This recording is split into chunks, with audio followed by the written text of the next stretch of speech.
اس talk پر کچھ add کرنا چاہے، کوئی کامنٹ کرنا چاہے، کوئی ریفلیکشنز ہو اس کے، کوئی سٹوری ہو، کچھ بھی، یو آر موسٹ ویلکم. ابھی تک جو آپ نے سنا آپ کو کیا خیال آیا؟ میں آپ کی باتوں سے یہ سمجھی، آپ کہہ رہی ہیں کہ مطلب صبر اور نماز سے لیں اور زیادہ آپ اس چیز کو فائٹ نہ کریں، مطلب آپ اسٹینڈ اپ نہ کریں اس بات کے لیے. اس کو کلیریفائی کریں گے آپ، لیکن اسی پہ سارا فوکس نہ ہو جائے. یا یہ کہ انسان کسی کی باتوں سے اپنا راستہ نہ چھوڑ دے، اپنا طریقہ نہ چھوڑ دے، کرے وہ جو درست ہے. لوگوں کی مخالفت کی وجہ سے حق کو نہ چھوڑے. مطلب اگر آپ کا کوئی امپریشن برا کر رہا ہے اور آپ کو پتہ ہے یہ بندہ ہر دفعہ یہی کر رہا ہے، سپوزنگ آپ کی سبلنگز ہیں اور آپ کی امی کو بتا رہے ہیں کہ یہ بچہ تو آپ کا اچھا نہیں ہے، یہ تو آپ کے لیے کچھ بھی نہیں کرتا. جی، اب اس کا نتیجہ کیا ہوتا ہے کہ آپ جو آپ کے خلاف کہہ رہے ہیں اس سے بھی بدگمان ہوتے ہیں. پھر اس نے امی کو آپ کے خلاف کیا اور امی کے رویے میں کوڑنس آئی تو آپ امی سے بھی تھوڑے سے کھچ جاتے ہیں، اور آپ امی کے لیے کچھ کرنا چاہتے ہیں تو آپ رک جاتے ہیں کہ نہیں، کیونکہ امی اب میرے سے اچھی نہیں تو میں بھی ان کے ساتھ اچھا نہیں کروں گی. نہیں، وہ جو کر رہے ہیں ان کا معاملہ اللہ کے ساتھ. رائٹ ٹائم پہ اپنی پوزیشن کلیئر ضرور کر دیں، لیکن آپ جو خیر کرنے والے ہیں اس کو کنٹینیو کریں، کیونکہ آپ کا معاملہ بھی اللہ کے ساتھ ہے. ہمیں دین میں کیا حکم دیا گیا کہ چھوٹی نیکی کریں یا بڑی کریں، وہ لوگوں پہ احسان جتا کے نہیں، دکھاوے کے لیے نہیں، صرف اللہ کی رضا کے لیے. نیکی پر استقامت اور جماؤ آتا ہی اس وقت ہے جب انسان اللہ کے لیے کام کرتا ہے. جب انسان اپنا ریموٹ کنٹرول لوگوں کے ہاتھ میں دے دیتا ہے اور وہ جدھر چاہتے ہیں گھما دیتے ہیں اور پھیر دیتے ہیں، تو پھر انسان کسی بھی چیز کا سٹینڈ نہیں لے سکتا، کسی چیز پر قائم نہیں رہ سکتا. یعنی ان کو سمجھانے کے لیے، روکنے کے لیے کئی طریقے ہو سکتے ہیں. یعنی اس میں 2-3 چیزیں، ایک وہ شخص جو بہکا رہا ہے، ایک وہ ہے جس کو بہکایا جا رہا ہے، اور ایک آپ ہیں. ٹرائنگل بن گیا نا. تینوں چیزیں الگ الگ آپ ڈیل کریں گے. جو بہکا رہا ہے اس کے ساتھ کیا کرنا ہے، جس کو بہکا رہا ہے اس کے ساتھ کیا کرنا ہے، اور آپ نے خود کیا کرنا ہے. ٹھیک ہے نا. جو بہکا رہا ہے پہلے آپ دیکھیں گے کہ اس بات کی حقیقت کتنی ہے، کیونکہ بعض اوقات وہ آپ کے سامنے نہیں بہکاتا، کسی پیچھے سے کر رہا ہوتا ہے اور آپ نے بھی صرف سنی ہوئی ہوتی ہے بات. تو اس کی تحقیق کرنی ضروری کہ کیا واقعی وہ ایسا کر بھی رہا ہے یا کسی کو مس انڈرسٹینڈنگ ہو گئی ہے. اگر وہ کر رہا ہے اور اگر آپ اس کو اپروچ کر سکے تو آپ کہیں کہ یہ آپ کو غلط فہمی ہے میرے بارے میں، ایسا نہیں ہے. لیکن اگر آپ اس سے بات نہیں کر سکتے، کوئی ایسا شخص ہے یا کوئی سچویشن ایسی ہے، تو کوئی ایسا جو اس کو بتا سکے اس کے ذریعے کروا سکتے. دوسری رہی امی جن کو انہوں نے بدظن کر دیا ہے، تو اس صورت میں امی کے سامنے آپ اپنی پوزیشن کلیئر کر سکتی ہیں کہ یہ مجھ پر ایک الزام ہے. تیسری چیز ہے اپنا اخلاق اور اپنا رویہ. اس کو آپ لوگوں کے تابع نہ کریں. آپ تب بھی اچھے ہوں جب لوگ اچھے ہیں، اور تب بھی اچھے ہیں جب لوگ اچھے نہیں ہیں. آپ تب بااخلاق قرار دیے جائیں گے اللہ کی نظر میں. کوئی ظلم کرے بدلہ لے سکتے ہیں آپ، لیکن ظالم نہیں بن سکتے. جی آپ مجھے ساری چیزیں یہ سمجھ میں آیا کہ اپنے اللہ کے لیے اپنے آپ کو چینج کیا. پہلے تو آپ اپنے آپ کو سمجھائیں کہ جو آپ کر رہے ہیں وہ صحیح ہے. اگر آپ کو یقین ہے وہ صحیح ہے، دنیا جو بھی کہتی ہے اس کی پرواہ نہیں کریں. اور اگر کوئی آپ کو کرٹیسائز کرتا ہے تو یہی دیکھ لیں کہ کرنے والے جیسے آپ کے ارد گرد سے ہیں، وہ آپ کو روکنا چاہ رہے ہیں اس کام سے، یا کہ واقعی آپ کے اندر کوئی غلطی ہے، تو اس چیز کو جج کریں. اور اگر آپ کو لگتا ہے وہ بس ایسی چھوٹی موٹی رکاوٹیں تو آپ نکل جائیں اس کے آگے. بالکل. اور کیری آن کریں جو بھی اللہ تعالیٰ کے لیے کریں، اور اسی سے مدد مانگے، یقیناً وہ مدد کرتا ہے. جب کوئی کام بھی اللہ کے لیے کیا جاتا ہے تو وہ خود آپ کے ایون جو رستے میں مشکلیں آتی ہیں وہ آپ کے لیے رستے سے ہٹاتا جاتا ہے اور آپ کامیابی کی طرف نکل جاتے ہیں. Very good. دیکھیے تقویٰ کی اگزامپل کہ دنیا کیا ہے، ایک خاردار جنگل ہے، کانٹوں بھرا، اور آپ کو اسی کے اندر سے اپنا راستہ نکالنا ہے. آپ جب چلنے لگتے ہیں جنگل میں تو کبھی ایک چیز اٹکتی، کبھی دوسری اٹکتی، کبھی کوئی، کبھی آپ راستہ بھولنے لگتے ہیں. تو ایسے میں آپ فوکس کس پہ کریں گے کہ مجھے اس سے نکل کے دوسرے اینڈ پہ کامیابی والی جگہ پہ جانا ہے. وہ ان کے ساتھ آپ لڑنے جھگڑنے نہیں کھڑے ہو جائیں گے، وہ بس ہٹاتے جائیں گے اور آپ اپنے راستے پہ نکلتے جائیں گے. کبھی آپ نے کسی جنگل میں واک کی ہوگی تو اس میں اصل فوکس کیا ہوتا ہے؟ آپ وہاں رہنے کے لیے نہیں، وہاں رکنے کے لیے نہیں، بس آپ اس بیوٹی کو انجوائے کر رہے ہیں، اور جو چیزیں آپ کے راستے میں اٹک رہی ہیں ان کو ہٹا کے آپ چلتے جا رہے ہیں. چلتے رہیے، رکیے نہیں. جو اچھا کام آپ کر رہے ہیں کرتے رہیے، لوگوں کی باتوں سے گھبرائیے نہیں. بہت دفعہ دیکھا کہ ایکچولی جو لوگ شروع میں آپ کو رجسٹ کر رہے ہوتے ہیں وہ آپ کے ساتھی بن جاتے ہیں. ایگزیکٹلی. بہت چینج میں نے دیکھی بہت دفعہ. بالکل. جیسے جب ابایا لیا تو بہت لوگوں نے کہا یہ کیا کر رہے ہو, کیا جانے والی بات ہے یہ. آج وہ پوری قوم ابایا لینے لگی ہے کیونکہ ان کے ساتھ ایک اچھی اگزامپل آئی. کبھی ہم یہ چیز کیری کر سکتے ہیں. بس پہلی چیز ہے کہ آپ کو یقین ہونا چاہیے آپ جو کریں وہ صحیح ہے. بالکل. پھر لوگ آپ پہ یقین کریں. اسی لیے ہمیں دین میں کچھ بھی کرنے سے پہلے ایمان کی بات کی گئی. پختہ یقین, کنوکشن کا لیول. کسی نے مجھے لنک بھیجا یوٹیوب پہ, ایک چائنیز لڑکی, ان کا نام خدیجہ, میں بھی آپ میں سے کوئی جانتا ہوں. تو یہاں پر ڈریگن مارک میں انہوں نے چائنیز کو عربک سکھانے کے لیے ایک سینٹر بنایا ہے چھوٹا سا, اور اس سینٹر کے تھرو انہوں نے کتنی ہی چائنیز کو مسلمان بھی کیا ہے. اور آپ کو پتا ہے کلاس کس وقت لیتی ہیں وہ؟ رات 10 بجے, 10 سے 12. کیوں؟ اس لیے کہ دن کو وہ سب لوگ کام کرتے ہیں. ظاہر دبئی میں جو چائنیز آئے وہ تو عورتیں مرد سے بھی کام کرتے ہیں, ہم جیسے تو نہیں ہے. ہم تو مرد کام کرتے ہیں تو ہم آرام کرتے ہیں, لیکن وہاں تو یہ کانسیپٹ ہی نہیں ہے. ان کے یہاں تو مرد اور عورت سب کوئی کام کرنا ہے, وہ کر رہے ہیں. بہرحال تو کہتے ہیں کہ ایک انٹرویو دے رہی تھی بچی, تو وہ کہتی کہ میں بھی مسلمان نہیں ہوئی, لیکن ہماری ٹیچر رات 10 بجے ہماری کلاس لیتی ہے. ایک دن بہت بارش تھی اور تھنڈر اور سب کچھ, گھر سے نکلنا مشکل تھا, تو مجھے ایسا لگا کہ آج ٹیچر نہیں آئے گی. لیکن کہتی کہ میں شاک تھی کہ شی واز ان کلاس. کہتی کہ اس چیز نے میرے دل کے اندر اسلام کی ایک تڑپ لگا دی, اور اب میں سوچ رہی ہوں کہ میں بھی مسلمان ہو جاؤں. اور کتنے ہی اور لوگوں کو اس نے مسلمان کیا ہے, اور خود اس کی زندگی کا ایم ہے کہ وہ چائنیز کو اسلام کی طرف لانا چاہتی. تو میں بلکہ پلان کر رہی تھی کہ میں کسی طرح جا کر ملوں اس سے کہ وہ اور کیا کیا کر رہی ہے. تو میں یہ سوچ رہی تھی کہ جب انسان کے اندر کنوکشن کا ایک لیول آ جاتا ہے, اس کے بھی چھوٹے بچے ہیں, اس کا بھی آرام ہے, وہ بھی دن بھر کام کرتی ہوگی, وہ کیا جذبہ ہے اسلام کی خدمت کا کہ رات کے 10 سے 12 بجے عربک سکھا رہی چائنیز کو. اور چائنیز کیوں عربک سیکھ رہے ہیں؟ جب لوکلز کی زبان آتی ہوگی تو زیادہ اچھی طرح کام کر سکتے ہیں. تو کسی بھی کام کے کرنے میں اصل بات اپنا کنوکشن لیول ہے کہ ہم کیا چاہتے ہیں. جب ہمیں چاہت لگ جاتی کسی چیز کی, پھر کچھ مشکل نہیں رہتا, سارے بہانے ختم ہو جاتے ہیں. اور کوئی کچھ کہنا چاہے؟ جی حکمت سے چلنا چاہیے. ہر کوئی عقل مند نہیں ہوتا, ہر کوئی حکمت کے ساتھ نہیں ہوتا. کسی کی سچویشنز فرق ہوتی ہیں, حالات, ماحول, بالکل رشتے دار, ایوری تھنگ از ڈفرنٹ. بالکل ہر ایک کا فرق. اگر کوئی اتنا اسٹرانگ نہیں ہے اور اس گرے ایریا سے حکمت کی باتیں نہیں نکال سکتے. Grey area is slippery area. ٹھیک ہے, ایک طرف جو ہے نا کہ بلیک اینڈ وائٹ میں یہ ٹھیک ہے یہ غلط ہے, لیکن کچھ چیزیں ایسی ہیں کہ جن کے بارے میں ڈے ٹو ڈے ہمیں فیصلے کرنے پڑتے ہیں کہ یہ میں ٹھیک کر رہی ہوں کہ نہیں. مثلاً آپ نے کسی کے ساتھ معاملہ کرنا ہے, کوئی بیچ میں کوئی اور چیز آ گئی, اچھا اب یہ کروں یا وہ. کتنی دفعہ ایسے ہوتا ہے نا, انڈیسائسو ہوتے ہیں. مثلا آپ نے پیسے رکھے ہوئے تھے اپنے حج کے, اور بیچ میں آپ کو پتا چلا کہ آپ کی کسی رشتے دار کو خدا نہ خاصا کینسر ہو گیا. اب آپ کو یہ بھی پتا ہے کہ وہ پین میں ہے, اس کو پیسے چاہیے, اور آپ کا اپنا شوق بھی ہے کہ آپ نے حج کرنا ہے. اب وہ ہے کہ نہیں بیچ میں, کیا یہ کروں کہ وہ کروں, یہ کروں کہ وہ کروں.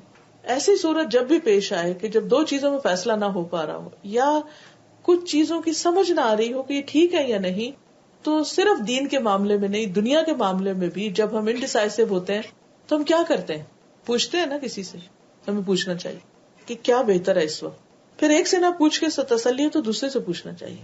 اور پھر ہمیں ایک کرائیٹیریا دیا گیا کہ اپنے ہارٹ سے پوچھو. مثلا اس نے آپ کو کہہ دیا نہیں آپ حج کریں, آپ جائیں. دوسرا کہتا ہے نہیں آپ اپنی بہن کی مدد کریں. پھر آپ کا اپنا دل کیا کہتا ہے اس وقت, کیونکہ اے اور بی جو دونوں ہیں وہ میری سچویشن, میرے خاندان, میرے حالات آگے پیچھے کو اس طرح نہیں جانتے, لیکن انہوں نے آپ کو اپنی اپنی ریزنز دے دی. اس نے بتا دیا حج کیوں کرنا چاہیے, اس نے بتا دیا یہ کیوں کرنا چاہیے. پھر آپ دونوں کو سامنے رکھ کے خود کیلکولیشن کرتے ہیں. تو اس کے لیے کوئی بہت بڑی انٹیلیجنس کی ضرورت نہیں ہوتی. اس میں انسان کے اندر کی سنسیئرٹی ہوتی ہے کہ آپ بہتر نیکی کمانا چاہتے ہیں. بعض اوقات نیکی کے بہت سے آپشنز ہوتے ہیں, صرف ایک راستہ نہیں ہوتا خیر کا, بہت سے ہوتے ہیں. اس سے بہتر کیا ہے, اس کے لیے نالج کی ضرورت ہوتی ہے. اسی لیے ہمیں حکم دیا گیا ہے کہ پنگوڑے سے لے کر قبر تک علم حاصل کرتے رہو. کوئی ٹائم زندگی میں نہیں آنا چاہیے کہ جب ہم نہ سیکھیں. سیکھنا دو طرح کا ہوتا ہے, ایک ہوتا ہے ایکٹیولی لرن کرنا, اور ایک ہوتا ہے پیسو لرننگ. ایک ہوتا ہے سچویشن پیش آنے پر کچھ سیکھنا, اور ایک ہوتا ہے سیکھتے چلے جانا تاکہ کوئی سچویشن آئے تو آپ فوراً ہینڈل کر لیں. بعض اوقات ہمارے پاس اتنا ٹائم نہیں ہوتا کہ ہم سیکھتے جائیں اور جب کوئی سچویشن آئے تو ہم حکمت کے ساتھ جلدی سے ڈیل کر لیں. ایسی صورت میں دوسری طرح کا سیکھنا ہوتا ہے کہ سچویشن پیش آ جائے تو پھر اس کے مطابق آپ سیکھیں. ٹھیک ہے نا؟ تو کام کر کے سیکھنا اور سیکھ کر کام کرنا دونوں ہی طریقے ہیں کسی کام کو کرنے کے. اب آپ اپنے حالات کے مطابق کر سکتے ہیں کہ کس چیز کو مجھے سیکھ کر کرنا ہے اور کس کو کر کر کے سیکھتے جانا ہے. تو جب سچویشن پیش آئے تو قرآن پاک میں آتا ہے فَاسْأَلُوا أَهْلَ الذِّكْرِ إِن كُنتُمْ لَا تَعْلَمُونَ. جن کو معلوم ہے ان سے پوچھ لو اگر تمہیں خود نہیں پتا. ٹھیک ہے. نیکسٹ آپ. جی ان سے میرا سوال بھی اسی سے ریلیونٹ ہے کہ یہی والی بات ہے کہ جیسے اب آپ اس کے ساتھ ہمیں موقع ملا تو ہم آپ سے پوچھیں, پھر ہماری کوئی اور ٹیچر ہوتی ہے آپ چلے جائیں پھر ان سے ہم پوچھیں. تو اس مگر ہمارے ساتھ تھوڑا سا یہ پرابلم یہاں دبئی میں دیکھنے میں آ رہا ہے کہ we get stick on one teacher only. اب میں نے کہہ دیا کہ اگر آپ سے میں پوچھوں گی تب اس کے علاوہ اگر 4 لوگ اور بھی کلاسز دے رہی ہوں, اگر ہم بیٹھ کے اکٹھا we are trying to get into a discussion. اب جیسے میں ہمیشہ ڈاکٹرز کا ایگزامپل دیتی ہوں کہ 4 کارڈیولوجسٹ آپ کے ہارٹ کو ٹریٹ کر رہے ہیں اور آپ کو میڈیکیشنز چاروں ٹھیک کرنے کے لیے دے رہے ہیں. وہ ان کا مقصد یہ نہیں ہے کہ ایک آپ کو کوئی لٹا دے یا سلا دے, مگر چاروں آپ کو بہتری کے لیے دے رہے ہیں. تو اسی طرح سے ان کے بھی ویوز دیکھ کے we should all come to a thing کہ ہاں مگر we get stick on it. جیسے ہمارے پرائمری اسکول کے بچے ہوتے ہیں نا کہ بس میرا ہی ٹیچر بول دے وہ پتھر کی لکیر ہے. اصل بات یہ کہ ہم اپنا مائنڈ نہیں یوز کرنا چاہتے. ہم سوچتے ہیں کوئی ہمیں بتا دے اور بس کوئی ایک بتا دے جس پر ہمارا ایک ٹرسٹ بلڈ ہو گیا تو بس جو وہ کہہ دے ہم وہی کرنا چاہیں. یعنی کہ یہ جو اس طرح کی فالوئنگ ہے نا یہ ہماری اپنی سستی کی وجہ سے ہوتی ہے. بعض اوقات آپ گھر خریدنے سے پہلے کیا کرتے ہیں؟ صرف ایک اپنی اما سے یا کسی اپنے ہسبینڈ یا کسی ایک سے پوچھ لیا بس جو وہ کہہ دے وہی کر لیں گے. آپ سارے ایز اے فیملی جاتے ہیں, ایک گھر دیکھتے ہیں, دوسرا دیکھتے ہیں, وہ ایریا دیکھتے ہیں, وہ ایریا دیکھتے ہیں, پھر ایک سے کنسلٹ کرتے ہیں, دوسرے سے کرتے ہیں, تیسرے سے کرتے ہیں, پھر جا کے آپ ایک ڈیسیژن لیتے ہیں. تو اس میں کیا حرج ہے؟ کوئی حرج نہیں. اسی طرح سے ہم کوئی بیماری ہوتی ہے تو ہم سب سے لیتے ہیں کہ آپ بتائیں کہ اس کا کیا کیور ہے. آپ پھر ہم وہ کرتے ہیں جہاں ہمارا ذہن ہمیں مطمئن کرتا ہے کہ ہمیں ان کے پاس جانا ہے. وہی بات جو میں نے کہی نا کہ پھر آپ کے اندر بھی ایک ضمیر اللہ نے رکھا ہے آپ کو پہچان کرنے کے لیے کہ کیا صحیح ہے اور کیا غلط ہے. ایک اور چیز یہ بھی یاد رکھیے کہ جس سے بھی آپ پوچھ رہے ہیں یا جو بھی آپ کو مشورہ دے رہا ہے وہ کہاں سے بول رہا ہے, قرآن اور سنت سے اگر دین کا معاملہ ہے, یا صرف سنی سنائی باتوں سے یا ادھر ادھر کے فلسفوں سے. بعض لوگ ہر معاملے میں کچھ نہ کچھ فتویٰ دے رہے ہوتے ہیں چاہے انہیں علم ہو یا نہ. بعض لوگ فقہی اختلافات میں پڑ جاتے ہیں, صرف یہاں موجودہ ٹیچرز نہیں پرانے ٹیچرز کے اوپر بھی لڑتے ہیں لوگ. تو ایسے موقع پر خود کیا چاہتے ہیں کہ آپ کو کیا پتا چلے, اللہ کا حکم یا آپ کی مرضی کا حکم. پھر جو آپ چاہتے ہیں نا اس کے مطابق آپ کو مل جاتا ہے اور آپ اسی کے پیچھے لگ جاتے ہیں کیونکہ وہ آپ کو اپنی مرضی کی چیز مل رہی ہے. یہ نہیں ہوتی کہ وہ واقعی اللہ کی مرضی کی چیز ہے. یہ ایک اور مشکل ہوتی. پھر یہاں پہ اپنے دل سے پوچھنا چاہیے کہ ہم خود کتنے آنےسٹ ہیں حق کو جاننے میں. ٹھیک ہے نا. جو آپ نے آیتیں پڑھی سیاق الصفا کی, اللہ تعالیٰ پوائنٹ آؤٹ لوگوں کی طرف کر رہا ہے. جب یہ پیج آخر میں ختم ہوتا ہے تو اس میں بولا ان اتبعت اہواءهم من بعد جاءک, تو وہ اللہ تعالیٰ پھر انڈیویجول پہ یہ بات کر رہے ہیں کہ آپ کے پاس اگر جب علم آ جاتا ہے تو آپ کی ان سے زیادہ پوچھ ہوتی ہے, اور پلس آپ کی جو باطل ہے یعنی آپ کا ڈیزائر آپ کی شہوات, تو ہم اس سے پہلے کہ پوائنٹ آؤٹ لوگوں کی طرف کریں سب سے پہلے ہمیں ایز اے مسلمان اپنے آپ میں تبدیلی لانی ہے. تبدیلی ظاہری تو آئی گیس بہت آسان ہے. نبی صلی اللہ علیہ وسلم نے 13 سال لگائے مکہ میں صرف باطن ایمان کو مضبوط کرنے کے لیے. تو یہ جب ہم لوگ جیسے نقاب کرتے ہیں یا حجاب کرتے ہیں ہمیں پراؤڈ ہونا ہے اس چیز پہ سب سے پہلے, کیونکہ ہماری فطرہ مسلمان ہے. آج ہمارے معاشرے میں سب سے زیادہ کیا پرابلم چل رہی ہے؟ Depression, anxiety. ریزن کیا ہے کہ ہم اگینسٹ اپنی فطرہ جا رہے ہیں. تو ہم جس لیول کا بھی حجاب کر رہے ہیں اور احکامات پہ عمل کر رہے ہیں اس پہ سب سے پہلے پراؤڈ ہوں. ایاک نعبد و ایاک نستعین اہدنا الصراط المستقیم, کیونکہ یہ بھی دیر نہیں لگتی ہے, جو لوگ کرتے ہیں وہ بھی پلٹ جاتے ہیں, ان کو بھی پلٹ کی دیر نہیں لگتی. اور پلس یہ اللہ کی ہم پہ کتنی رحمت ہے کہ ہم علم حاصل کر رہے ہیں بہت اچھی اچھی ٹیچرز کے ساتھ. اور اللہ تعالیٰ ان کے اندر اخلاص دے اور ان کی ریز ہمارے اندر بھی آئے اور ہمیں بھی وہ اخلاص ملے. اور سب سے بڑی بات کہ سب ماشاءاللہ جو اچھی اچھی باتیں، کبھی کبھی آپ کے نوکر یا پھر کوئی نیچے انڈر آپ کے بچے، وہ بھی آپ کو ایسی بات سے کنیکٹ کرتے ہیں. Everything is only for اللہ. کبھی وہ بچے بھی ہمیں ایسی طرح ٹوکتے ہیں اور وہ بتاتے ہیں تو ہم خود ایک دم رک جاتے ہیں، because they are doing it for اللہ سبحانہ و تعالیٰ. اسی طرح ساری ٹیچرز اللہ سے ہی کنیکٹ کر رہے ہیں، کسی اور جگہوں سے نہیں کر رہی ہیں. تو اس لیے نا جو بھی بات جہاں سے اچھی ملی لے لو. اور اگر جیسا ایک اسکالر سے میں نے یہی سوال کیا تھا کچھ عرصہ پہلے، انہوں نے بھی بہت اچھا ایک جواب اسی بات کا دیا تھا. میں نے کہا ورنہ یہ ہوتا ہے کہ ایک ڈومیننٹ سوسائٹی میں ایک ہی جگہ آپ جا رہے ہوں یا ایک ہی جگہ آپ کر رہے ہوں تو بس اس کے علاوہ آپ کوئی اور ویژن دیکھ ہی نہیں پاتے. تو ہر چیز becomes in a very black and white manner. تو انہوں نے کہا اگر میں بھی آپ کو کچھ بتاتا ہوں اور آپ کے دل کو نہ ٹھکے، آپ 2 رکعت نفل پڑھ کے اللہ سے گائیڈنس مانگو، اللہ تعالیٰ آپ سچ تک لے کے جائیں گے. اگر آپ کے اندر اخلاص ہے، اگر آپ کی نیت ہے to get to the right thing. اصل تو ہے کہ آپ اپنے ساتھ کتنے آنےسٹ ہیں، آپ واقعی خود کیا چاہتے ہیں. خواہشات کی پیروی چاہتے ہیں یا علم کی پیروی چاہتے ہیں؟ تو پھر جج تو اللہ نے کرنا ہے، کوئی کسی کو نہیں کر سکتا. اب جیسے ہمارے لیے بڑا مشکل ہے، I am talking about my self now, کہ بہت ویک اپنے آپ کو فیل کرتے ہیں کہ اب پہلی دفعہ ماشاءاللہ ایسا اتنا بڑا اسٹیپ لیا ہم نے کہ جب ہماری بیٹی کی بھی ماشاءاللہ شادی ہوئی تو ہم نے سیگریگیٹڈ کیا. تو اس کے اوپر آج تک کہ اس چیز کی کیا ضرورت تھی ان کو. Nobody else does it except your own family. تب یہ ہرٹ بھی ہے، اینگر بھی ہے. اب اگر یہ ہرٹ ہے نا، پھر اس میں یہ ہے کہ کہنے والا کون کہہ رہا ہے، کون کہہ رہا ہے. ان کو علم نہیں ہے، ان کے علم کا سورس کچھ اور ہے، اور آپ جس وجہ سے کریں آپ کے علم کا سورس کچھ اور ہے. اس لیے آپ کے ڈیسیژن بیسڈ ہے آپ کے علم کے اوپر، ان کے ڈیسیژن بیسڈ ہے ان پر. ہرٹ بھی نہیں ہونا چاہیے، بلکہ میں سمجھتی خوش ہونا چاہیے کہ کچھ ایسی چیز تھی کہ جس پر کریٹیسزم آیا، ورنہ بیکار چیز پر تو کوئی کریٹیسائز بھی نہیں کرتا.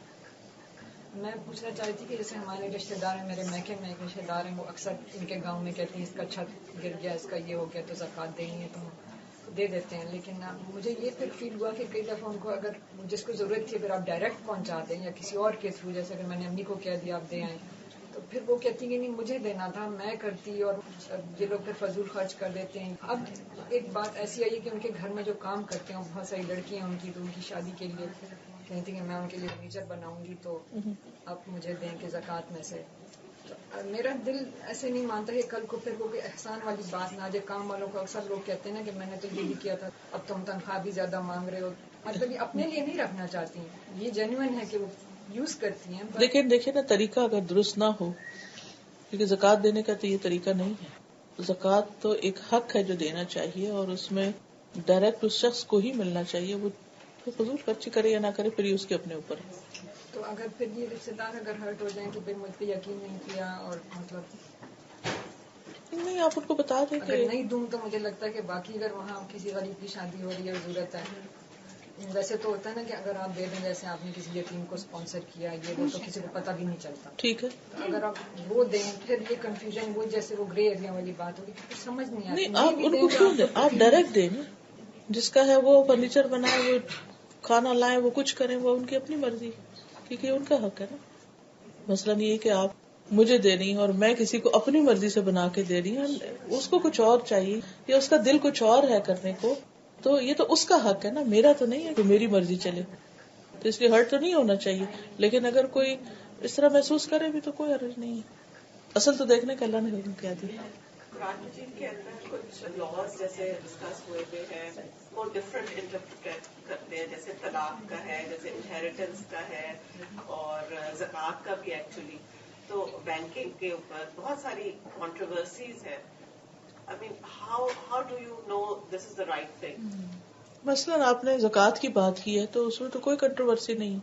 انہیریٹنس کوئی کنٹروورسی نہیں. انہیریٹنس میں تو اللہ تعالیٰ نے خود ہر ایک کا حصہ لکھا ہے، اس میں تو حضور صلی اللہ علیہ وسلم سے بھی نہیں کروایا کہ آپ ڈیسائیڈ کریں. کئی لوگ چینج کر لیتے ہیں جی، وہ خود کرتے ہیں اپنی مرضی سے. That is there fault, man made, that's not allowed. ساری زندگی ایک شخص نیک کام کرتا ہے، لیکن اگر غلط وصیت کر کے جاتا ہے تو اپنے لیے جہنم کماتا ہے، کیونکہ وہ انسانوں پہ ظلم ہے. تحفہ بھی تو دے دیتے ہیں. دیکھیے تحفہ کی ڈیفینیشن کچھ اور ہے اور انہیریٹنس کے حصے کی کچھ اور ہے. ٹھیک ہے نا. اگر آپ بتا کے دے رہے ہیں کہ انہیریٹنس کا حصہ ہے، مثلا کسی کو آپ کیش دے رہے ہیں، کسی کو لینڈ دے رہے ہیں، لیکن اس کی جو قیمت ہے وہ اگر برابر ہے، کیونکہ عدل کرنے کے لیے کہا گیا ہے اولاد کے درمیان، جو اللہ نے مقرر کیا اس کے مطابق دینا ہی عدل ہے. ایک چیز کے 2 حصے کرنا عدل نہیں ہے. عدل اس کے جو جس کا رائٹ ہے اس کو وہ ملے. تو اس صورت میں کوئی حرج نہیں ہے اگر آپ سارے بچوں کو بٹھا کے بتاتے ہیں کہ جی یہ ٹوٹل ہمارے پاس ایسٹس ہیں، آپ کو اس شکل میں دیا جا رہا، آپ کو اس میں، آپ کو اس میں، دین اٹس فائن. انہیریٹنس ہی کا ایک حصہ بن جائے گا. لیکن انہیریٹنس بیسیکلی ہوتی ہے وفات کے بعد. وراثت اس وقت ہوتی ہے کہ چھوٹی یا بڑی کوئی بھی چیز چھوڑی پھر اس کو تقسیم کیا جائے گا. لیکن اگر گفٹ کے طور پر بھی آپ اپنی زندگی میں دے رہے ہیں تو بھی انصاف کیا جائے گا. نعمان بن بشیر کہتے ہیں کہ انہوں نے کچھ اپنے ایک بچے کو دیا تو ان کی وائف کہنے لگی کہ میں تو نہیں راضی اس پر جب تک آپ حضور صلی اللہ علیہ وسلم سے جا کے نہ پوچھیں. آپ نے پوچھا کہ کیا تم نے باقی بچوں کو بھی دیا تھا؟ کہا نہیں، میں نے صرف اس کو دیا. آپ نے کہا کہ تم نے عدل نہیں کیا. اس پر انہوں نے اپنا فیصلہ چینج کر لیا.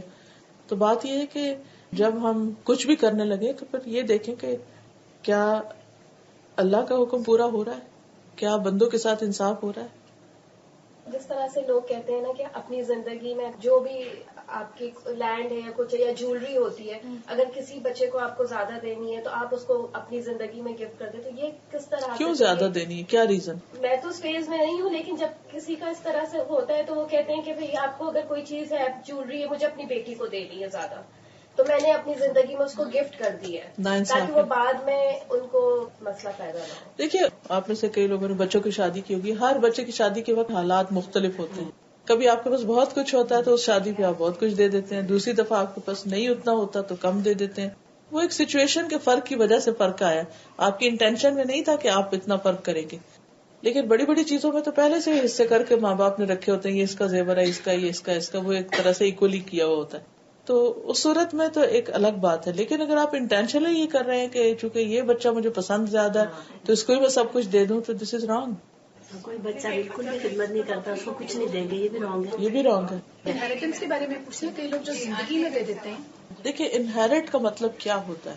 آئی نو، بٹ وہ جب اگر کہہ رہے ہیں پھر پیچھے کچھ بھی نہیں ہے، کچھ نہ کچھ تو پھر بھی رہ جاتا ہے. اچھا، وہ جو تھوڑا سا رہ جائے اس کو بھی پھر تقسیم کیا جائے گا. اور ابھی وہ بول رہی تھی نا کہ لاس کی چینجنگ میں تو جو لوگ کہتے ہیں کہ آپ انٹرسٹ لے سکتے ہیں اور پھر غریبوں کو دے دیں، اس کے بارے میں کیا مطلب ہے؟ کہ دیکھیے کہ بالکل بھی نہیں، لوگ کہتے ہیں لے کے غریبوں کو دے دو.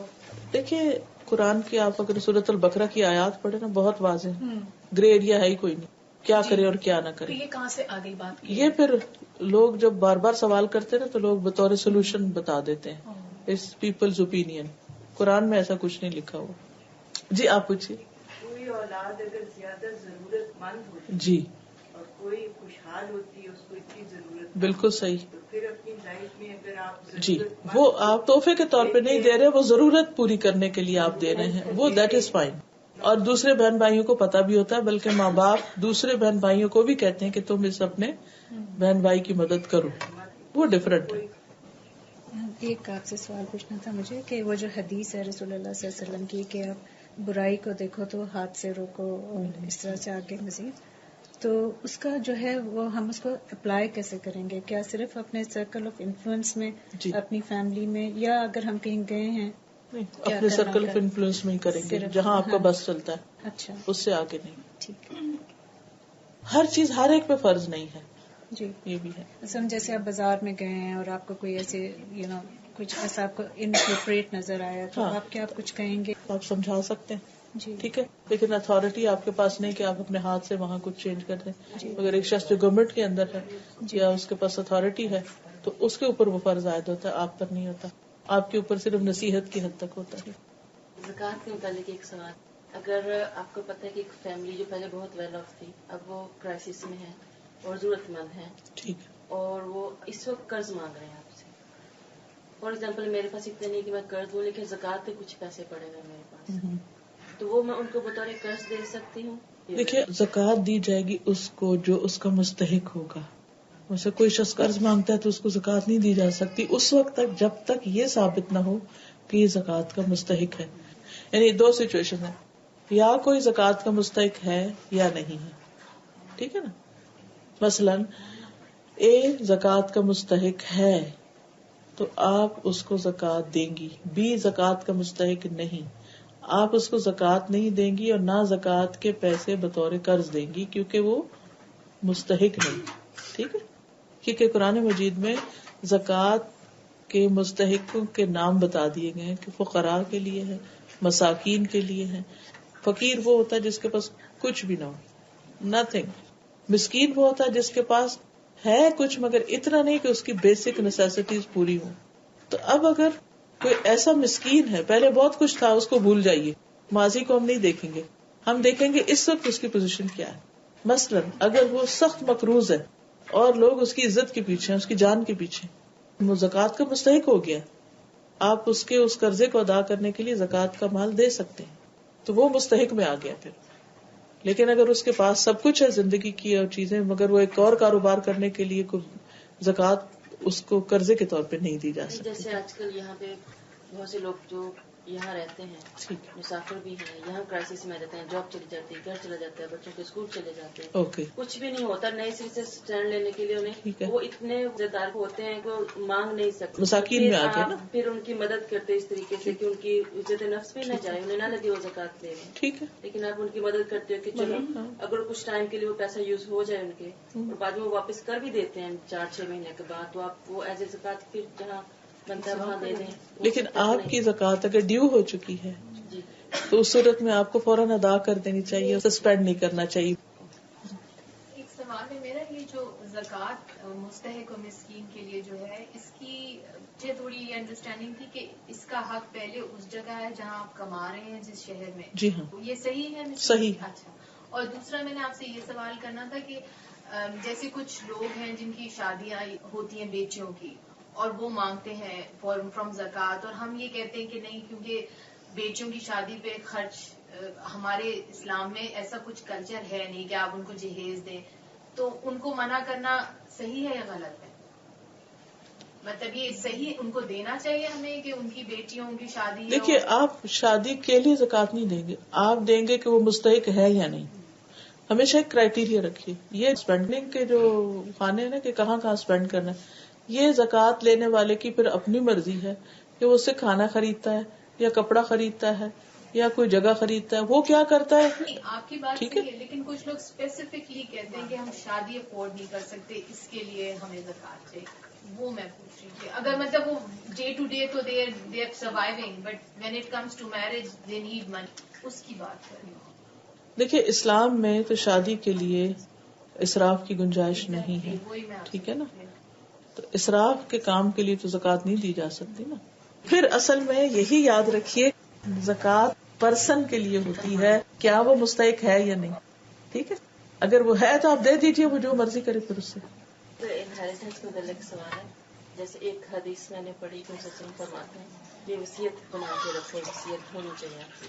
لیکن جہاں ہم قرآن میں دیکھتے ہیں کہ بہت کلیئر رولز ہیں اس کے متعلق, تو پھر وہ کون سی چیز ہے جس کی وصیت کرنی چاہیے ہمیں. جیسے میرے والد نے جو بھی پیچھے چھوڑا, ہر چیز اللہ کے حکم سے ڈیوائڈ ہونی تھی, بس وہی ہوگی. اب مثلاً ایک چھوٹی سی مثال کہ اگر کوئی شخص فوت ہو گیا ہے لیکن فوت ہونے والے کا باپ ابھی فوت نہیں ہوا اور اس شخص کے چھوٹے چھوٹے بچے بھی ہیں, اب اس مرنے والے کو تو کچھ نہیں ملے گا کیونکہ وہ تو فوت ہو گیا.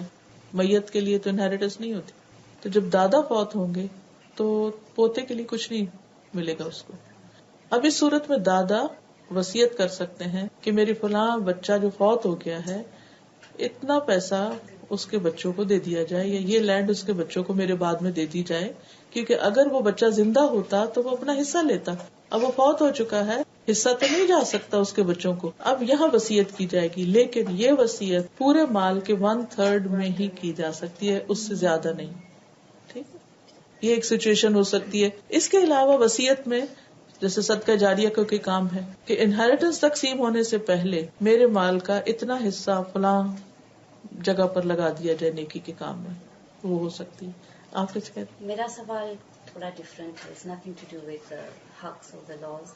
مراقبہ اینڈ سائلنٹ ذکرز اینڈ اس طرح کی گیدرنگز جہاں پہ یہ ہوتے ہیں, اور کافی لوگ کہتے ہیں کہ نہیں، ابو بکر صدیق رضی اللہ عنہ نے کیا تھا، انہوں نے ایسی محفل رکھی تھی جن میں اس طرح کی ذکر ہوتے تھے، تو اس پہ آپ کا کیا آئیڈیا ہے؟ دیکھیے کہ کوئی بھی چیز جب ہمیں دیکھنی ہوگی کہ کرنا چاہیے کہ نہیں کرنا چاہیے، وہ ضرور دیکھنا چاہیے کہ قرآن میں کیا لکھا ہے. سب سے پہلے آپ کور ٹو کور قرآن پورا دیکھ لیں. نہ کہیں مراقبہ کا ذکر ہے اور نہ کسی ایسی چیز کا ذکر ہے، پورے قرآن میں نہیں ہے. اس کے بعد نبی صلی اللہ علیہ وسلم کی زندگی میں دیکھیے، پوری سیرت پڑھ جائیے. آپ کی زندگی میں کبھی ایسا نہیں ملا کہ آپ نے لوگوں کو اکٹھا کر کے اندھیرا کر کے کوئی ایسا کام کیا ہوگا. ذکر کی بہت فضیلت آئی ہے اور ذکر کرنے کو کہا گیا ہے. سورۃ آل عمران میں آتا ہے عقل مند لوگ وہ ہیں جو اللہ کو یاد کرتے ہیں، کھڑے لیٹے بیٹھے ہر حال میں. حج سب سے اچھا وہ جس میں ذکر زیادہ ہو، روزہ سب سے اچھا وہ جس میں ذکر زیادہ ہو، نماز سب سے اچھی وہ جس میں اللہ کی یاد زیادہ ہو، صدقہ خیرات اس کا زیادہ اچھا جو اللہ کو زیادہ یاد کرنے والا ہے. اور اعمال میں افضل ترین عمل ہے ذکر.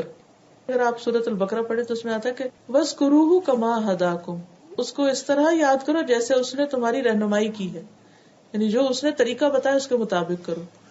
تو جب ہم کسی بھی کام کو کرنے کا خود سے کوئی طریقہ بنا لیتے ہیں، کچھ ایسے خاص طریقے ایجاد کر لیتے ہیں، تو وہ بدعت شمار ہوتا ہے. پھر اگر سنت میں کوئی طریقہ ہے تو ٹھیک ہے. جہاں تک آپ حضرت ابوبکر کی بات کر رہی ہیں، میں نے جتنا حضرت ابوبکر کے بارے میں پڑھا مجھے کسی ایسی چیز کا پتہ نہیں. اگر کوئی ہے تو میں ضرور جاننا چاہوں گی، لیکن یہ مجھے ضرور یقین ہے کہ جو کام حضور صلی اللہ علیہ وسلم نے نہیں کیا وہ ابوبکر کبھی نہیں کریں گے. لیکن اگر آپ یہ کہیں نا تو وہ کہیں گے تو مراقبہ تو خالی نام ہے، تو اس وقت تو تجوید بھی نام نہیں تھا.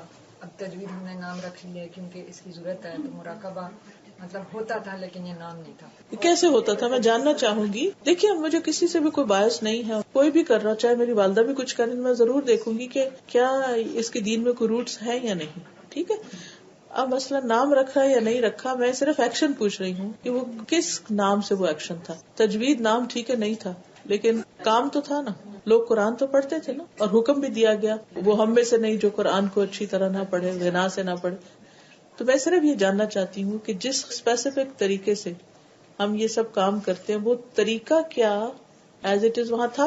اگر تھا تو ٹھیک ہے، ہم بھی کر لیتے ہیں. ہمارا بہترین مراقبہ نماز ہے کہ جس میں آپ ہر ایک سے کٹ جاتے ہیں، ہینڈز اپ کر دیتے ہیں.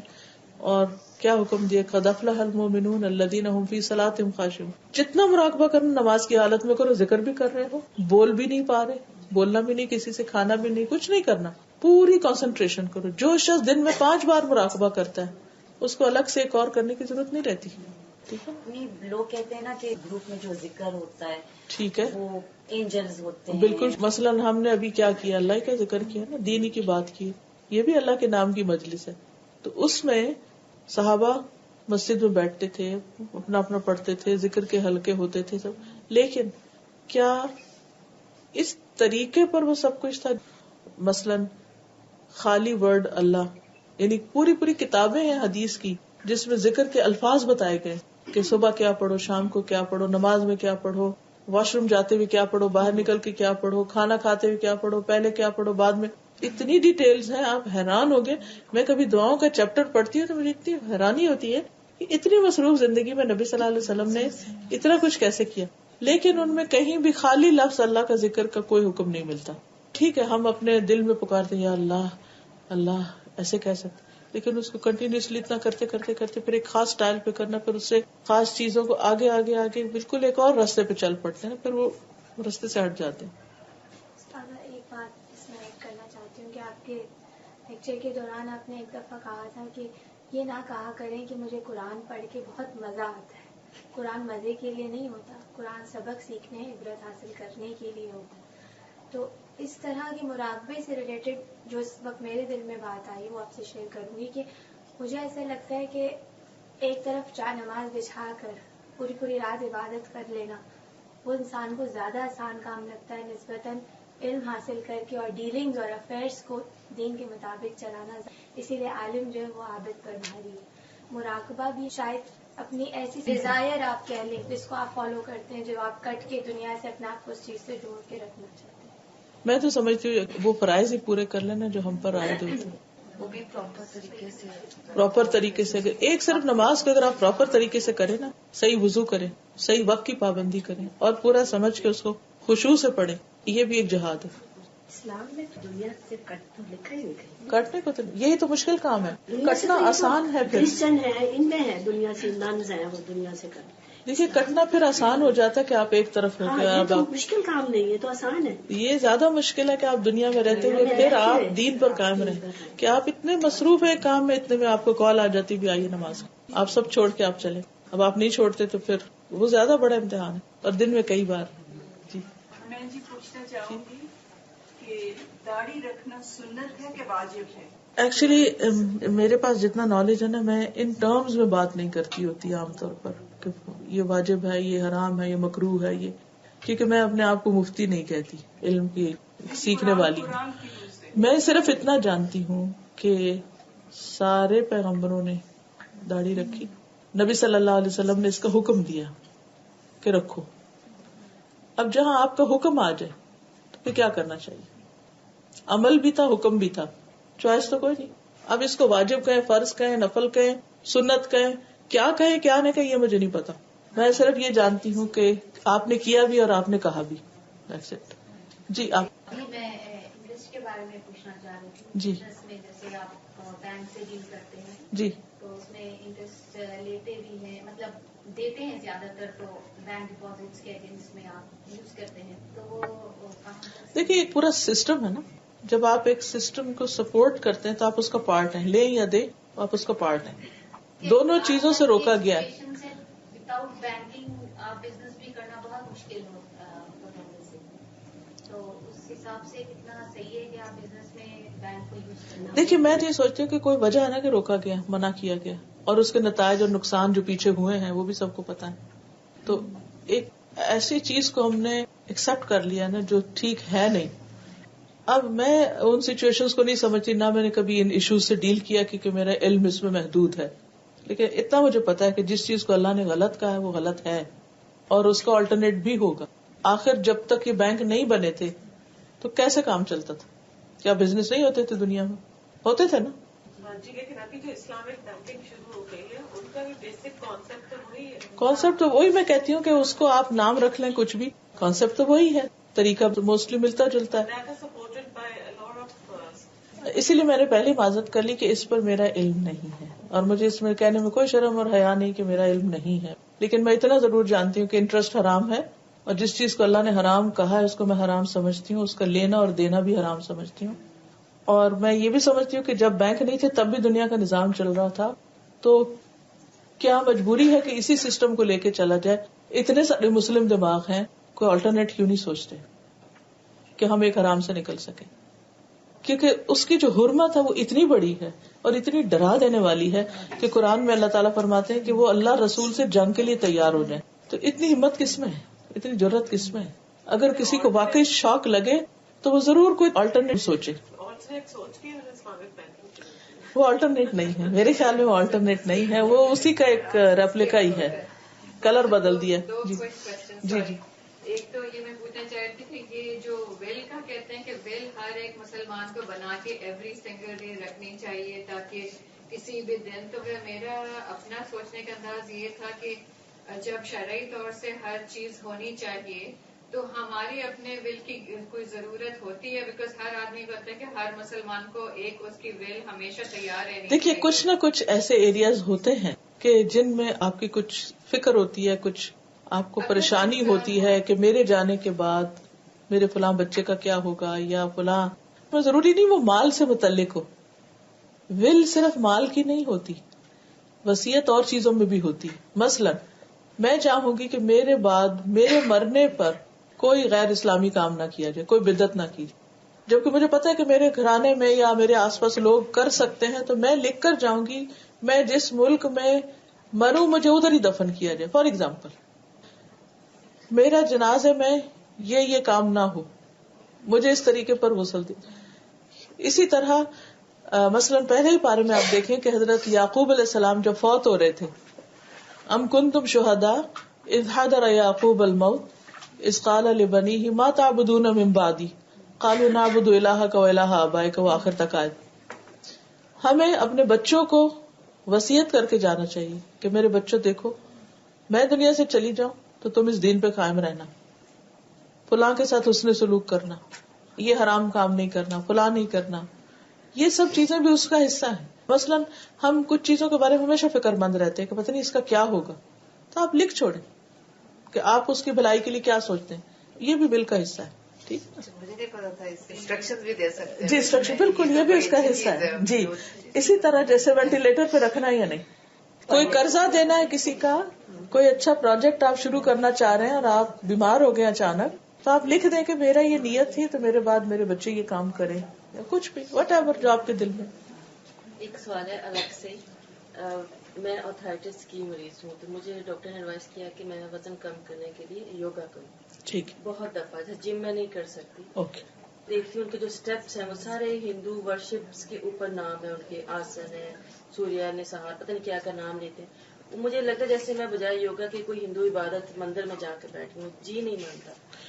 کوئی مسلم انسٹرکٹر نہیں ہے، کیونکہ میں نے دیکھا ہے کہ کچھ مسلم نے جیسے سیکھ کے تو انہوں نے وہ ورڈز یوز کرنے چھوڑ دیے اور اس کے آلٹرنیٹ بھی دیے. اگر آپ کو معلوم ہے تو دوسروں کو بتائیے، کیونکہ اس میں اسٹیپس کی تو کوئی بات نہیں ہے، وہ تو ظاہر ایک مختلف ایکشن ہے جو انسان کے وہ جو ایک ساتھ میں میڈیٹیشن بھی ڈالتے ہیں اور اس کے ان کا کانسیپٹ جو انرجی ہے وہ ہم باہر نکال رہے ہیں. اور وہ کہتے ہیں جو بھی، لیکن اصل بات ہے کہ آپ کیا سوچتے ہیں. لیکن ویسے یوگا کرنے میں کوئی وہ کہتے ہیں کہ ہر ایک نہیں کرتا. جی میں بھی چاہتی ہوں. اوکے، تو آپ ان کو بتا دیجیے کہ وہ کراچی میں رہتی ہوں، وہ یہاں رہتی ہوں گی، لیکن میری انسٹرکٹر ہے وہ سارے ہم آسن کرتے ہیں لیکن ہم کسی کا نام نہیں یوز کرتے. ہم ان کا بیک گراؤنڈ جو میوزک ہوتا ہے وہ یوز نہیں کرتے، کچھ بھی نہیں.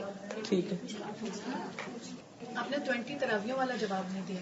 8 کا یا 12 یا 20، اس میں بھی کافی ڈفرینٹ. دیکھیے میں تو یہ کہتی ہوں کہ نفل نماز ہے، آپ 100 پڑھ لیں، آپ 200 پڑھ لیں، لڑے نہیں بس. کیونکہ رمضان کی راتیں اتنی بابرکت ہوتی، بہت سے لوگ اصل مقصد سے ہٹ کے اس جھگڑے میں پڑ جاتے ہیں. اگین میں نے جب خود اپنی ریسرچ کی تو مجھے حضرت عائشہ کی وہ جو روایت ہے جس میں آتا ہے کہ وہ ان کا طول اور حسن نہ پوچھو، اور وہ رمضان اور غیر رمضان میں 11 سے اوپر نہیں پڑھتے تھے. آپ کی نمازوں میں کوالٹی بہت تھی، بہت لمبا قیام کرتے تھے، لمبا رکوع کرتے تھے، پوری سورۃ البقرہ پڑھ لی، آل عمران پڑھ لی ایک رکعت میں. تو اب پھر رسول اللہ صلی اللہ علیہ وسلم کی زندگی اسوہ حسنہ ہے. میں مثلاً جس مسجد میں جاتی ہوں جو وہ پڑھ رہے تھے میں وہی پڑھ لیتی. میں بس نہیں کریٹ اس میں کرتی ہوں کہ چلو نفل ہی ہے. ہاں اگر میں یہ کہوں کہ میں سنت کو فالو کر کے پڑھی تو میں صرف 11 رکعت ہی پڑھوں. اگر اکیلی پڑھوں گی تو 11 ہی پڑھوں. میں یہ انہوں نے بتایا کہ اگر ہم 8 پڑھیں گے تو بڑا گناہ ہے، 20 پڑھنی چاہیے، کیونکہ حضرت ابو بکر نے ایک دفعہ باہر آ کے کہا تھا لوگ الگ الگ پڑھ رہے تھے. لیکن میں نے جب صحیح بخاری نکالی تو اس میں خاص لکھا ہوا تھا کہ جو لوگ اس پہ بحث کرتے ہیں کہ حضرت ابو بکر نے کہا تھا، انہوں نے کوئی دلیل نہیں دی. کوئی ہے نہیں. یہ کہاں سے آ گیا کہ 20؟ دیکھیے جب میں ضد میں آ جاؤں گی نا تو میں کچھ نہ کچھ آپ کو اس میں یہ ضد کا معاملہ بن گیا. 20 کا شروع کیسے ہوا یہ آپ بتا سکتی ہیں؟ مجھے اتنا نہیں معلوم. یہ اس کے نبی صلی اللہ علیہ وسلم نے تو اسٹیبلش کیا ہی نہیں تھا، اس طرح صرف 3 دن پڑھایا تھا. کسی سے بھی پوچھے ان 3 دنوں میں کتنی رکعت ہے، وہ یہ پروو کرے کہ وہ 20 تھی. وہ 20 نہیں تھی. نہیں، کیونکہ وہ کہتے ہیں نا کہ حضرت پاک نے کہا تھا میرے بعد میرے صحابہ کو فالو کرنا. چلو ٹھیک ہے، نہیں کر رہے تو یہ بہت سا گناہ ہے. تو اس میں ہمیں کلیریفیکیشن چاہیے تھی کہ یہ کہاں تک صحیح ہے کہ ہم فورس کر کے بچوں کو بھی اتنی دور بھیجیں کہ وہ 20 ہی پڑھ. اول تو وہ فرض نماز ہی نہیں ہے، تو اس پہ اتنا فورس نہیں کرنا چاہیے کہ وہ لوگ نماز میں ریئیکشن میں آ جائیں. دوسری بات یہ ہے کہ وہ اول رات بھی پڑھ سکتے ہیں، وہ پچھلی رات بھی پڑھ سکتے ہیں آپ، یعنی کہ تہجد جس کو بولتے ہیں، قیام اللیل بولتے ہیں، تہجد بولتے ہیں، تراویح بولتے ہیں. پہلی رات پڑھتے ہیں تو تراویح کہلاتی ہے، آخری سے پڑھتے ہیں تہجد کہلاتے ہیں، رات کے کسی بھی سے پڑھتے ہیں تو اوور آل اس کو قیام اللیل کہتے ہیں. اب اس میں یہ دیکھیے کہ یہ نفل نماز ہے اور تطوع جو ہوتا ہے وہ دل کی خوشی سے کیا ہوا عمل ہوتا ہے. اس میں اگر انسان نبی صلی اللہ علیہ وسلم کی سنت کو فالو کر لیتا ہے تو اس کو سنت کا ثواب بھی مل جاتا ہے. ٹھیک ہے نا.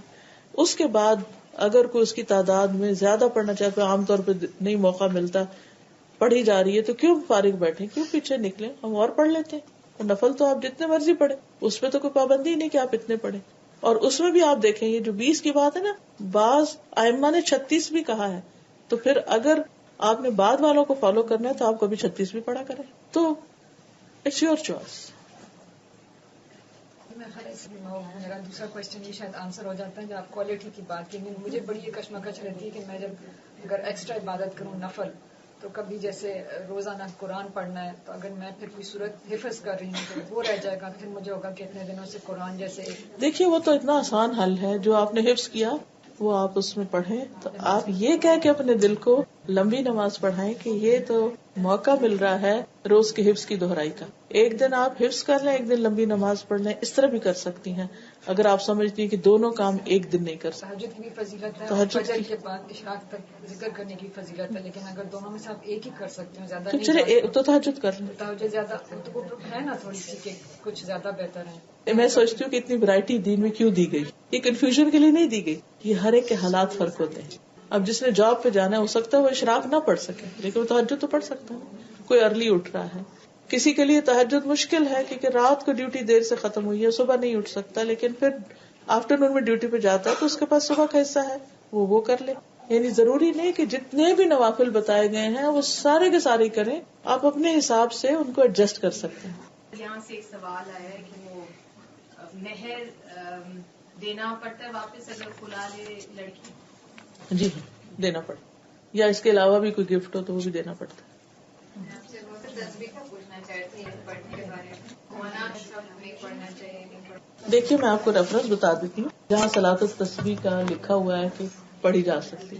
جھگڑے کی ضرورت نہیں, جس کا نہیں دل مانتا وہ نہ پڑھے, لیکن اگر وہ پڑھنا چاہتا ہے تو اس کو روکے نہیں, کیونکہ بہرحال اس کے طرق, یعنی طرق سے مراد اس حدیث کے جس پر یہ بیسڈ ہے صلاۃ التسبیح ایک سے زیادہ ہے. ٹھیک ہے, دیکھیے صلاۃ التسبیح کی جو روایت ہے نا, ابو داؤد, ابن ماجہ, ابن خزیمہ, طبرانی, ان کتابوں میں یہ آئی ہے, اور اس میں یہ لکھتے ہیں کہ قد روی هذا الحدیث من طرق کثیرۃ, یہ حدیث بہت سے طرق سے روایت کی گئی ہے. وعن جماعۃ من الصحابہ, اور صحابہ کی بھی ایک جماعت نے اس کی نریشن بیان کی ہے. وقد صححہ جماعۃ, اور ایک گروپ اس کو صحیح قرار دیتا ہے, جبکہ دوسرے گروپ کا خیال یہ ہے کہ یہ چین ویک ہے. اب جو ویک چین آتا ہے تو اس میں جب ایک سے زیادہ چین آتا ہے تو وہ کہتے ہیں ایک چین دوسرے کو سپورٹ کر رہا ہے, اس بنا پر جو پڑھنا چاہے وہ پڑھ سکتا ہے. اس میں بہت ریجیڈیٹی کا مظاہرہ نہیں کرنا چاہیے. ٹھیک ہے, آگے آپ کا جو دل چاہے وہ کریں, لیکن موجود ضرور ہے ان تینوں کتابوں میں. یہ آنٹی کا ایک سوال ہے, یہ پوچھ رہی ہیں کہ قضاء عمرے کے بارے میں. وہ پہلے آپ مجھے بتائیے کہ کیا ہوتی. لوگ جو ہیں پہلے نماز نہیں پڑھتے تھے, انہوں نے بعد میں نماز پڑھنا شروع کی, تو پھر وہ کہتے ہیں کہ وہ استغفار کر لیں, آپ کی جو استغفار کر لیں. اچھا وہ نہیں پڑھنی چاہیے. جتنے نفل پڑھ سکتے ہیں پڑھتے جائیں, کیونکہ جتنے سجدے زیادہ ہوں گے اتنے ہی اجر زیادہ ہے. لیکن اب کس کو کیا یاد ہے کہ کیا پڑھا اور کیا نہیں پڑھا. تو رمضان کے روزوں کی قضاء کا حکم قرآن میں آیا ہے نا, من کان منکم مریضا او علی سفر فعدۃ من ایام اخر, 2 دفعہ یہ آیت آتی ہے البقرہ میں. دوسرے دنوں سے گنتی پوری کریں, قرآن میں تاکید ہے اس کی. نماز کے لیے ایسی کوئی بات نہیں آئی. ہاں یہ ضرور موجود ہے کہ اگر کوئی شخص بھول جاتا ہے یا سو جاتا ہے تو جس وقت اٹھے نماز پڑھ لے, یعنی چاہے قضا ہو چکی ہے پڑھے. بھول گیا, جس وقت یاد آئے اس کو قضا پڑھ لیں. یعنی قضا نماز تو ہے, آپ سو گئے اٹھے تو دیکھا سورج نکل آیا, آپ قضا پڑھیں. ٹھیک ہے.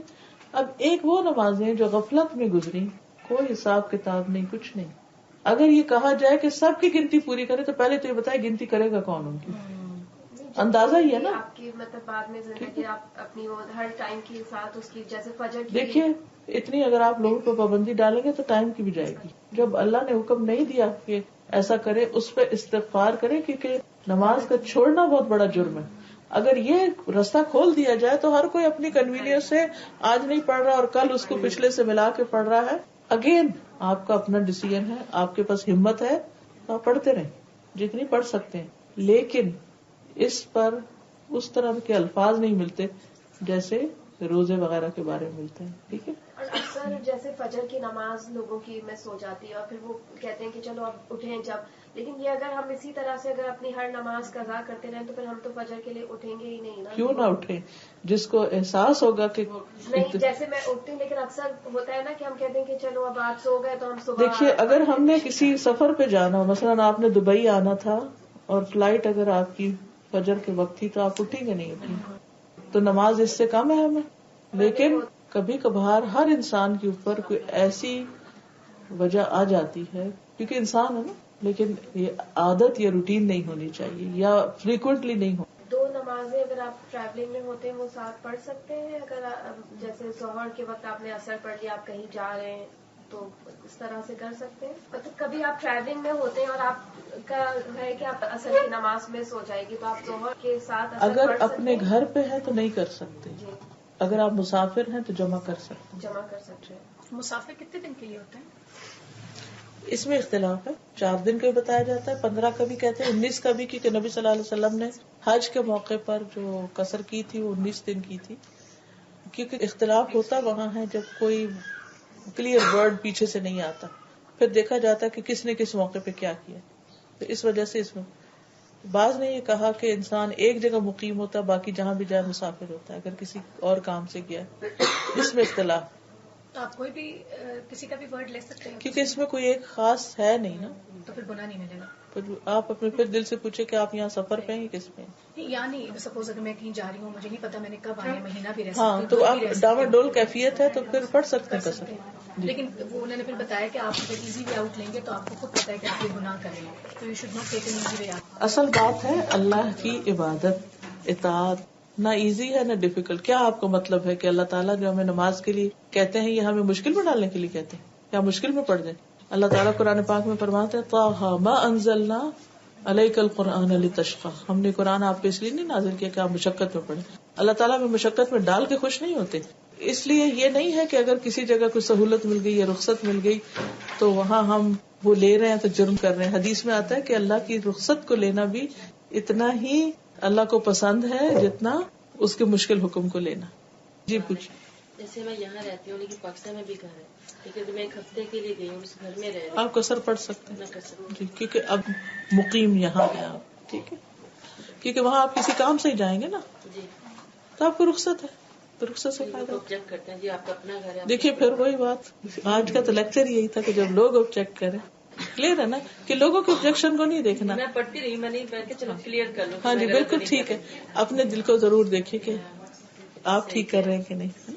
حدیث کا ایک سوال میں پلیز پوچھوں، کیونکہ اس میں مجھے کہیں ایویڈنس نہیں مل رہا، پر کسی نے ہمیں کلاس میں حدیث بتائی تھی اور آپ نے کہا تھا نا اس دن آپ نے PhD کی ہوئی ہے، تو میں نے سوچا میں آپ سے پوچھ لیتی ہوں کہ انہوں نے ہمیں بتایا 2 باتیں اکٹھی بتائیں کہ جو خانہ کعبہ کی یہ والی سائڈ ہے نا، جو رکن یمانی کو یہاں چھوڑ دیں اور حجر اسود یہاں ہوتا ہے، اس سائڈ پہ حضور پاک صلی اللہ علیہ وسلم ہمیشہ نماز پڑھتے تھے، کیونکہ وہ سائڈ بیت المقدس کو بھی لگتی ہے اور مدینہ کو بھی لگتی ہے. تو سارا ایک ہی رخ ہو گیا جب تک آیتیں نہیں آئی تھی قرآن کی جو آپ نے پڑھی.